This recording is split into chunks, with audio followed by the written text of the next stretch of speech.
Halo Sobat Film, kembali lagi di channel Alur Cerita. Kali ini film yang akan dibahas adalah film Cina berjudul No More Bets yang mengisahkan seputar dunia perjudian atau scam. Sebelum lanjut jangan lupa tekan tombol subscribe dulu ya. Tanpa basa-basi langsung saja kita ke alur ceritanya. Cerita dibuka dengan memperlihatkan seorang pria bernama Pan Sheng yang merupakan ahli dalam keamanan internet dan informasi layaknya hacker. Pan Sheng terlihat menghadiri sebuah acara promosi dalam perusahaannya, dengan sangat percaya diri bahwasannya dia akan dipromosi menjadi direktur teknik programmer, namun ternyata orang lain yang mendapatkan promosi tersebut. Pan Sheng yang sangat kecewa kemudian langsung meretas sistem gedung itu dan menjahili direktur baru tersebut dan kemudian Pan Sheng resign. Dengan kemampuannya yang piawai tak lama Pan Sheng pun mendapatkan tawaran pekerjaan baru, di mana ada sebuah perusahaan game yang bernama Virevely yang berpusat di luar negeri. Pan Sheng kemudian melakukan perjalanan untuk mengadu nasib di perusahaan tersebut. Di dalam pesawat terlihat seorang pria bernama Chai memberikan informasi kepada rekrutan baru dengan menjanjikan berbagai macam hal yang belum pernah mereka dapatkan sebelumnya. Singkat cerita sampailah mereka di negara yang dituju. Mereka pun menghabiskan beberapa saat berjalan-jalan. Namun naasnya di sebuah jalan kecil mereka dicegat oleh beberapa preman setempat yang ternyata semua ini merupakan ulah dari Chai. Pan Sheng sempat mencoba melarikan diri, namun ternyata akhirnya dia tertangkap juga. Akhirnya perjalanan mereka pun berlanjut dan mereka pun tiba di sebuah tempat yang merupakan bekas pabrik petasan di lokasi antah berantah. Kemudian mereka disapa oleh bos yang hendak memperkerjakan mereka. Singkat cerita beda dari penampilan luarnya ternyata si bos menjalankan sebuah bisnis yang menghasilkan banyak sekali uang dan sangat terorganisir, mulai dari mining Bitcoin, game online dan sebagainya yang terbagi dalam berbagai divisi dari divisi marketing hingga website yang menebar umpan untuk mendapatkan mangsa mereka dan yang paling puncaknya adalah para host wanita yang bertugas menguras mangsanya yang terjerat sehingga korbannya akan depo terus-menerus. Di tempat inilah Pan Sheng dan para rekrutan baru akan bekerja dan jika mereka menolak maka mereka akan mendapatkan akibat layaknya di neraka. Salah satu host wanita di sana bernama Anna yang sebelumnya ia bekerja sebagai model yang sedang populer. Suatu hari bos Anna menemukan sebuah selebaran iklan dengan foto Anna. Menurut bos tersebut Anna dinilai merusak citra perusahaan, karena menurut bos tersebut Anna terlibat dalam iklan tersebut maka Anna dipecat secara sepihak. Anna kemudian mencari pekerjaan, kebetulan seorang fotografer menawari pekerjaan untuk Anna, namun berbeda dengan perjanjian awalnya ternyata Anna harus berpose vulgar yang membaut Anna saat itu juga pergi dari lokasi pemotretan. Sang fotografer pun kemudian meminta ganti rugi atas pembatalan yang dilakukan Anna, saat itu datanglah seorang kenalan lama yang bernama Chun.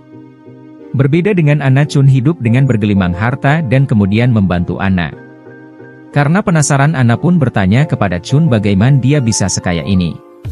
Chun pun berbak hati mengajak Anna bergabung dan memperkenalkannya kepada seorang promotor game online yang ternyata adalah Chai yang hasilnya adalah nasib Anna berujung di tempat yang sama dengan Pan Sheng. Bos pun berjanji akan membebaskan Anna jika Anna berhasil mencapai target senilai 5 juta yuan. Yang mengejutkannya adalah iklan yang berisi foto Anna hingga agensi fotografer dan pertemuan dengan teman lama adalah skema yang dibuat untuk bisa merekrut Anna. Di perusahaan ini sangatlah ketat dan kejam, sulit sekali melarikan diri karena nyawa menjadi taruhannya. Meski tahu akan hal itu tak membuat Pan Sheng menyerah untuk keluar dari tempat tersebut, dia sering menyelipkan kata pertolongan di tiap chat yang dia kirimkan kepada pelanggannya, bahkan ia pun menuliskan di sebuah kertas dan berniat membuatnya melalui ventilasi toilet berharap ada yang menemukan dan membacanya. Namun sialnya Pan Sheng malahan merusak sebuah toilet yang ternyata Anna ada di dalam toilet tersebut karena mules akibat datang bulan. Merasa mereka memiliki tujuan yang sama, mereka pun bekerja sama di mana Pan Sheng akan membantu Anna dengan cepat memenuhi target 5 juta yuannya dan Anna membantu menutupi keberadaan Pan Sheng di toilet tersebut, namun pada akhirnya keberadaan Pan Sheng ketahuan juga dan dengan panik Pan Sheng membuang kertasnya ke dalam toilet. Sialnya toilet tersebut rukas dan Pan Sheng pun langsung mengambil kertas tersebut dan menelannya.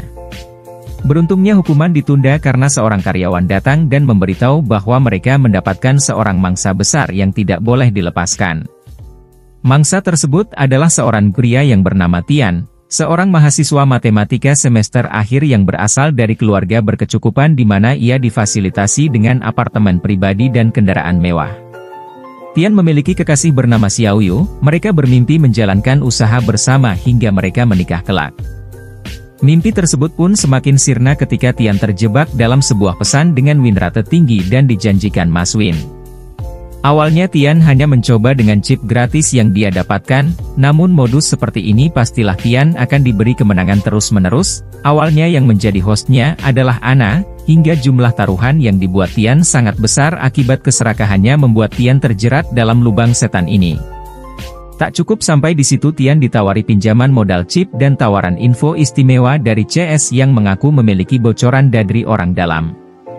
Info yang diberikan benar-benar akurat yang membawa Tian semakin ketagihan hingga membuat Tian kehilangan segalanya dan seperti layaknya orang gila hingga terlibat dengan pinjol dengan hutang yang sangat besar. Debt collector pun mulai meneror ke rumah Tian, karena ia tidak sanggup membayar ia pun dipaksa untuk diambil darahnya sebagai ganti uang yang dipinjamnya. Yang tidak ia sadari adalah ternyata pinjol tersebut telah bekerja sama dengan Chai. Singkat cerita bukannya jerah, Tian malahan semakin menjadi-jadi, ia menggadaikan mobil mewah dan apartemennya, karena ia tergiur dengan investasi kripto yang ditawarkan oleh CS tersebut. Ketika Tian sadar semua adalah tipuan, hal itu sudah terlambat yang membuat Tian mengambil jalan pintas dengan bunuh diri. Di sisi lain bos dan anak buahnya pun merayakan kesuksesan yang mereka dapatkan dan memberikan penghargaan kepada Pan Sheng dan Ana atas jasa mereka.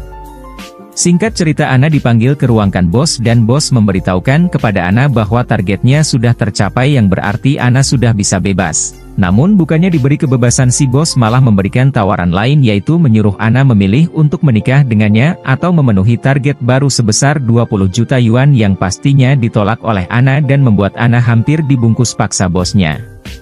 Pan Sheng yang mendengar pun langsung menolong Ana dengan berdalih bahwa ia telah membaut sebuah perangkat lunak yang dapat meningkatkan efisiensi perusahaan yang membuat si bos nampak tertarik yang ternyata tujuannya adalah beberapa pegawai bisa diganti dengan aplikasi tersebut karena yang pegawai dambakan adalah agar mereka bisa dipecat dari perusahaan.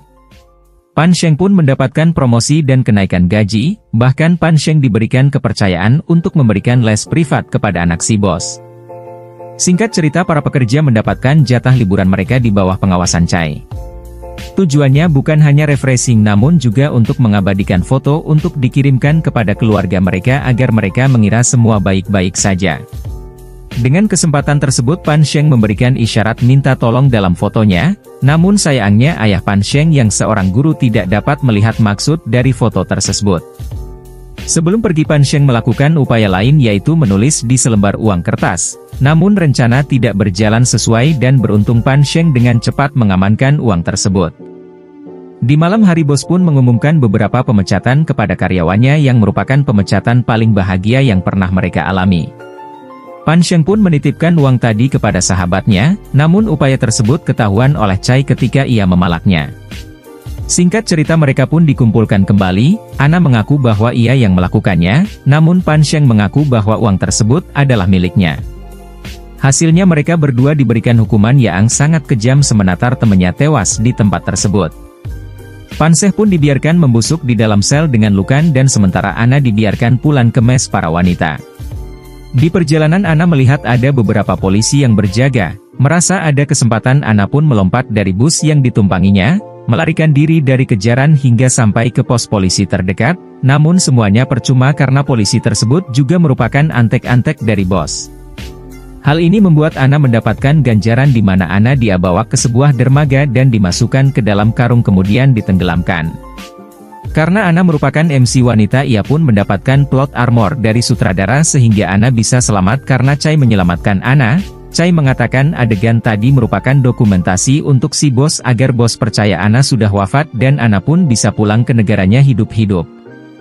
Singkat cerita beralih kepada pacar Chai, kini Xiao Yu tergabung dalam relawan yang mengkampanyekan anti judi dan penipuan yang kebetulan ia bertemu dengan Inspektur Yao dalam sebuah acara. Sang inspektur menyaksikan kabar Tian dan terkejutlah sang inspektur mendengar cerita singkat dari Xiao Yu yang membuat inspektur merasa bersalah. Singkat cerita, Xiaoyu dan inspektur pulang bersama. Di sana Xiaoyu kecewa karena inspektur masih mendapatkan kebuntuan untuk menelusuri jejak dari penipuan judi itu. Di tengah jalan kebetulan para oknum judi tersebut sedang menyebarkan selebaran iklan judi tersebut di mana Xiaoyu kenal betul dengan model iklan tersebut. Akhirnya inspektur mendapatkan titik terang atas penyelidikannya. Mereka pun berhasil meringkus rantai usaha terendah itu yang ada di Cina termasuk orang yang telah menjebak Ana. Tak butuh waktu lama penyelidikan pun sampai kepada penangkapan Ana. Karena rasa trauma yang dialaminya awalnya Ana menolak untuk membantu penyelidikan, namun keputusannya berubah ketika mendengar apa yang menimpa para korban dari perusahaan penipuan tersebut termasuk Tian, kekasih dari Xiaoyu. Dengan berbekal bantuan dari Ana, inspektur dan anggotanya menuju negara di mana bos berada, hingga akhirnya mereka menemukan bekas pabrik petasan yang menjadi markas dari perusahaan penipuan tersebut. Namun mereka sangat sulit ditangkap karena rupanya mereka sudah berada di markas barunya di sebuah taman kanak-kanak. Lagi-lagi inspektur mengalami kebuntuan dan memutuskan sementara untuk kembali ke Cina. Tanpa diduga ayah Pan Sheng menyadari semua isyarat yang diberikan termasuk lokasi Amkas saat ini di mana bos menjalankan misinya. Tanpa buang-buang waktu, inspektur dan pasukannya menyerbu markas si bos. Chai pun terpaksa dilumpuhkan karena mengeluarkan senjata untuk menghancurkan bukti yang tersimpan di HP bos. Akhirnya semua yang terlibat berhasil diringkus dan menjadi ending dari film No More Bets ini. Bagaimana menurut kalian alur cerita film No More Bets ini? Coba tulis di kolom komentar. Like jika kalian suka alur cerita seperti ini dan jangan lupa subscribe ya. Sampai jumpa di video berikutnya.